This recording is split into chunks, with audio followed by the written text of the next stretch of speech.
Okay, so what we have here is Representative Ted Lieu has introduced a bill to levy penalties on officials who defy congressional subpoenas. Now, this seems obvious. Well, yeah, isn't there some kind of a penalty that gets put in place if you don't show up for a congressional subpoena? Well, there's supposed to be, but if you think about it, if you're given a subpoena for Congress and you don't show up, who comes in and enforces that? Who's going to enforce that contempt of court? If you run the Department of Justice, right? You control the FBI. You're basically the top law enforcement in the land. You can make sure those things don't actually get followed through on. So this is the issue. This is a hole that we've now shown the light on. So the problem is if you're relying on the Department of Justice to back you up and make sure that someone actually goes out and enforces those subpoenas, then that means that Trump and William Barr don't have to follow the rules. They don't have to play by the same rules because they'll just ignore the subpoenas, and the Department of Justice, which he runs,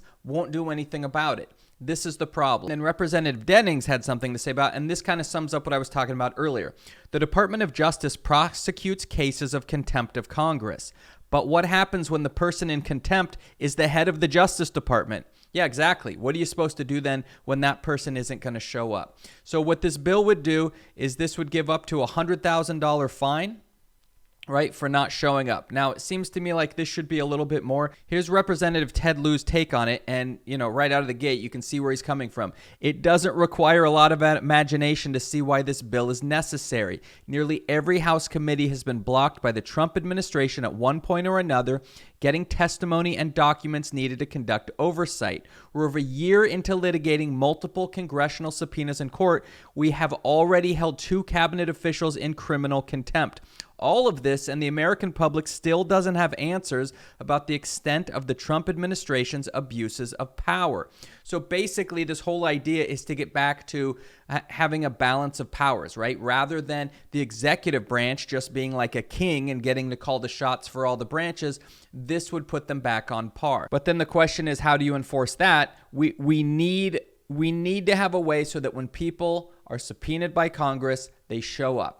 They show up and they have to testify. If you know that the president's just going to sit there and make sure that you never have to testify, well, then you can never conduct a real investigation into the president, as we've seen, right? Just look back the last 6 months.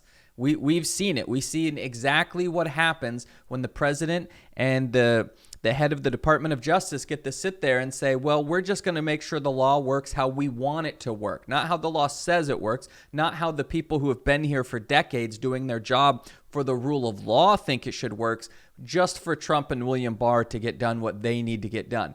That's what we're trying to get around here. So good on you, Ted Lieu, right? We need to look at a lot of spots from the Trump administration, and this is why it's so important that we get the House, the Senate, and the presidency, is so that come January, we can actually start fixing some of these holes that have allowed the corruption to seep in and get worse and worse and worse. We need to fix those. We need to fix these things. And this is a good start. I don't think this is the fix. I think it's a good step towards getting to the fix, right? It's one of many, many things that need to be fixed. But one of them is when you're subpoenaed by Congress, you got to show up.